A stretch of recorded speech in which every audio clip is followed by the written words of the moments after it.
আজি মই ৰাতিপুৱা দুটা কাৰ্যসূচী লৈ আহিছোঁ। এটা মেইন কাৰ্যসূচী হ'ল আমাৰ আজি মাজবাট ৰেলৱে ষ্টেচনত দেওগড় বা ডিব্ৰুগড় দেওগড় এক্সপ্ৰেছ আজি প্ৰথম ষ্টপ কৰিব। তাৰ কাৰণে আজি ডিপাৰ্টমেণ্ট তৰফৰ পৰা আনুষ্ঠানিকভাৱে আমাৰ ফ্লেগ অফ চেৰেমনি আছে। তাৰ কাৰণে ইয়াত আহিছোঁ আৰু এইটো ট্ৰেইনখন আহি পাব 7:40 বজাত।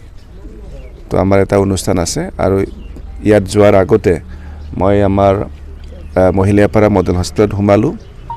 আমাৰ বাবে খুব ভাল খবৰ। আমাৰ মডেলত ইনফ্ৰাষ্ট্ৰাকচাৰটো খুব ভাল আৰু যিমানখিনি কি কয় ইনষ্ট্ৰুমেণ্ট যি লাগে এইবিলাকো আছিল, কিন্তু ডক্টৰৰ অভাৱৰ বাবে আমি ইয়াত অপাৰেশ্যনটো কৰিব পৰা নাছিল। কিন্তু পৰহিৰ পৰা আৰম্ভ হ'ল। ফাৰ্ষ্ট চিজাৰিং কেছ ইয়াত কৰা হ'ল, ধুনীয়াকৈ ছাকচেছ হৈছে। মই এইটোকে খবৰ ল'ব আহিছিলোঁ, মানে খুব ভাল লাগিল। মাজবাটত যিহেতু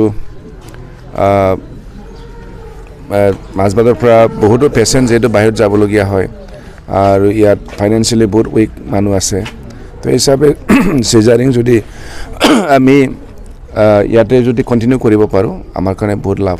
এইটো নিজৰটো মনত পেলালে বেছি ভাল হয়। যেতিয়া তেখেতে প্ৰথম চৰকাৰত আহিছিল আমিতো কেতিয়াও শুনা নাছিলোঁ এইবিলাক, বোলে 40%, 50%, কিবা পাৰ্চেণ্ট এইবিলাক আমি শুনিছিলোঁ, কিন্তু তেখেতে ক'ত শুনিছে তাকে এই মানে কি কয় এটা অভিযোগ দিব বিচাৰি পোৱা নাই। তাৰ কাৰণে নোহোৱা এটা কথা চাগে অভিযোগ দি এইটো ইয়াৰ চাৰ্টিফিকেট নালাগে নহয় আমাক। ৰাইজে চাৰ্টিফিকেট দিছে, ৰাইজে চাৰ্টিফিকেট দি পেলাই এইবাৰ 28 চন জিকাইছে।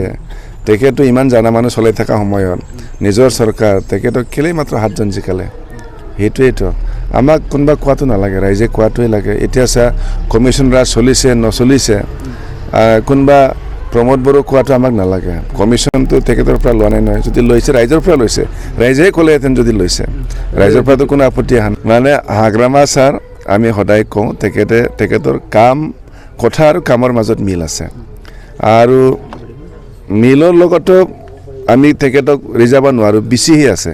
কথা কম কয়, কাম বেছি কৰে।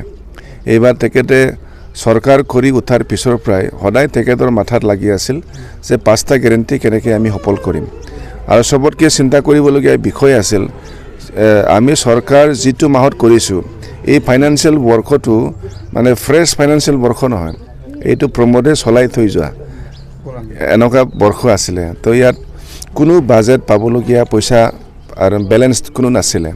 এই সময়ত more than 300 crore এইটো এই স্কিমটো আৰম্ভ কৰাটো ইমান সহজ কথা নাছিল, কিন্তু তেখেতে নিজৰ ষ্ট্ৰেটেজি লৈ পেলাই এতিয়া চাওক 4 মাহ নহওঁতে নিজৰ যিখিনি 5টা গেৰেণ্টি এইটো সফল কৰিল।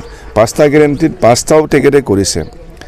বহুত সময়ত আমি দেখা পাওঁ 5টাৰ ভিতৰত এটা আৰম্ভ কৰিছে, কেতিয়াবা 2টা আৰম্ভ কৰিছে, তেখেতে 5টাৰ ভিতৰত 5টাও আৰম্ভ কৰিছে। ছাৰ গোবিন্দ বসুমতাৰীয়ে এইবাৰ নতুনক বাদ এৰি দিম বুলি কৈছে ওদালগুৰিত। কি বাদ দিব? নতুন প্ৰজন্মক বাদ এৰি দিব, গোবিন্দ বসুমতাৰী ইলেকশ্যন নেখেলে। হয় নেকি? নাই, ঠিকে আছে, তেখেতৰ চিন্তা ভালেই যদি নতুনবিলাকক দিব বিচাৰিছে।